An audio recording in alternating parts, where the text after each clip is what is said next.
जय श्री कृष्ण दोस्तों। सन 1290 महाराष्ट्र की पवित्र भूमि आलंदूर,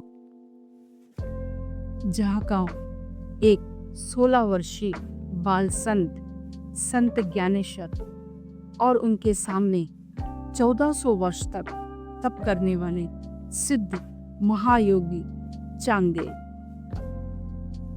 सिर्फ एक कोरा कागज क्या किसी का अहंकार तोड़ सकता है? क्या एक टूटी हुई दीवार हवा में उड़ सकती है? यह कोई कथा नहीं, यह सनातन इतिहास का जीवंत चमत्कार है। जहाँ 16 वर्ष के बाल संत ने जीवन का सत्य जान लिया और 22 वर्ष की अल्पायु ने समाधि ले ली, तो चलिए चलते हैं उस क्षण की ओर जहाँ ज्ञान, भक्ति और विनम्रता ने चमत्कारों से भी बड़ी विजय पाई। चांगदेव एक महान योगी अपने भव्य आश्रम में सिंहासन पर बैठे थे। उनके चारों ओर शिष्यगण विराजमान थे। दीवारों पर संस्कृत के मंत्र अंकित थे और हवा में धूप व चंदन की सुगंध फैली हुई थी। गुरुदेव आलंदी में एक 16 वर्षीय संत हैं जिनका ज्ञान अतुलनीय बताया जाता है। वे भगवत गीता की व्याख्या कर रहे हैं और उनकी कीर्ति दूर दूर तक फैल रही है। 16 वर्ष का बालक ज्ञान और भक्ति में मुझसे बड़ा। मैंने 1400 वर्षों तक तपस्या की है, मृत्यु को हराया है, इच्छानुसार जीवों को पुनर्जीवित कर सकता हूं, और तुम मुझसे कहते हो कि वह मुझसे श्रेष्ठ है। गुरुदेव, लोग कहते हैं कि उनकी आत्मा दिव्य है और वे केवल ग्रंथों का ज्ञान ही नहीं बल्कि ब्रह्म ज्ञान भी रखते हैं। अगर ऐसा है तो मैं स्वयं जांच करूंगा। मैं उन्हें एक पत्र लिखूंगा और देखूंगा कि वे उत्तर कैसे देते हैं। लेकिन चांगदेव उलझन में पड़ जाते हैं। वे सोचते हैं, उन्हें क्या संबोधित करूं? श्रीमान, योगी, बालक? अहंकार उन्हें यह मानने नहीं देता कि वे एक छोटे बालक को सम्मान दें। अंततः वे क्रोध में कागज को कोरा छोड़ देते हैं और शिष्य को सौंपते हैं। इस कोरे कागज को संत ज्ञानेश्वर तक पहुंचा दो। यदि वे वास्तव में ज्ञानी हैं, तो बिना शब्दों के भी मेरे प्रश्न का उत्तर दे देंगे। आलंदी में संत ज्ञानेश्वर अपनी बहन मुक्ताबाई और भाइयों निवृत्तिनाथ व सोपानदेव के साथ ध्यान में बैठे थे। वातावरण पूर्णतः शांत था। तभी एक शिष्य दरवाजे पर दस्तक देता है। संत ज्ञानेश्वर महाराज, यह चांगदेव जी का पत्र है।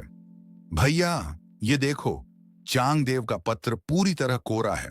लगता है वे खुद भी इस कोरे कागज की तरह ही कोरे रह गए हैं।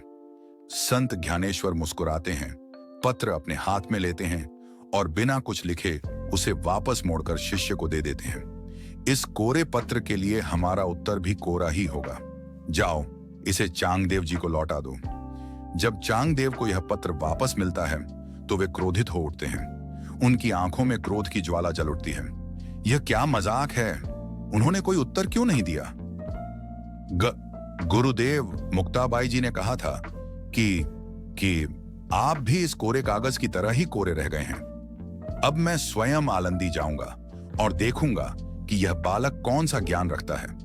वे एक शेर पर सवार होते हैं। उनके हाथ में एक सर्प का चाबुक होता है। उनके पीछे सैकड़ों शिष्य अनुयायियों की सेना लिए चल रहे हैं। आलंदी में संत ज्ञानेश्वर को खबर मिलती है कि चांगदेव अपनी भव्य सेना के साथ गांव में प्रवेश कर रहे हैं। भैया, चांगदेव अपने शेर पर सवार होकर और हाथ में सर्प का चाबुक लिए आ रहे हैं। क्या हमें उनका स्वागत करने नहीं जाना चाहिए? बिल्कुल, पर हमारे पास कोई घोड़ा या हाथी तो है नहीं जिससे जल्दी पहुंच सकें। संत ज्ञानेश्वर अपनी टूटी हुई दीवार की ओर देखते हैं, फिर अपने भाई बहनों के साथ उस पर बैठते हैं। वे दीवार पर हाथ रखते हैं और धीरे से आदेश देते हैं, हे दीवार, हमें चांगदेव तक पहुंचा दो। अचानक दीवार धीरे धीरे हिलने लगती है और फिर चलने लगती है। यह दृश्य देखकर गांव के लोग चौंक जाते हैं। ओह, यह कैसी अलौकिक घटना है! यह दीवार चल रही है। चांगदेव, जो अपने शेर पर सवार थे, यह दृश्य देखकर स्तब्ध रह जाते हैं। मैंने सोचा था कि मैं ही सबसे बड़ा योगी हूं। मैं हिंसक जीवों को नियंत्रित कर सकता हूं, लेकिन संत ज्ञानेश्वर तो निर्जीव वस्तुओं को भी आज्ञा दे सकते हैं। चांगदेव घुटनों के बल बैठ जाते हैं और हाथ जोड़कर संत ज्ञानेश्वर को नमन करते हैं। हे संत, मैं अपने अहंकार में अंधा था। कृपया मुझे भी अपने ज्ञान का भागी बनाइए। चांगदेव सच्चा ज्ञान शक्ति में नहीं बल्कि भक्ति और प्रेम में है।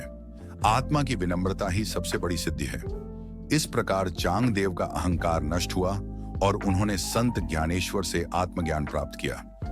तो दोस्तों, इस तरह संत ज्ञानेश्वर ने सिद्ध कर दिया कि सच्ची शक्ति न चमत्कारों में है न तप में है, बल्कि उस शुद्ध हृदय में है जो अहंकार से मुक्त हो, प्रेम से भरा हो और हर आत्मा को ईश्वर का अंश मानता। अगर आपको यह कथा ज्ञान और भक्ति से भरी हुई लगी हो तो इस वीडियो को जरूर शेयर करें, चैनल को सब्सक्राइब करें और कमेंट में जरूर लिखें। जय संत ज्ञानेश्वर।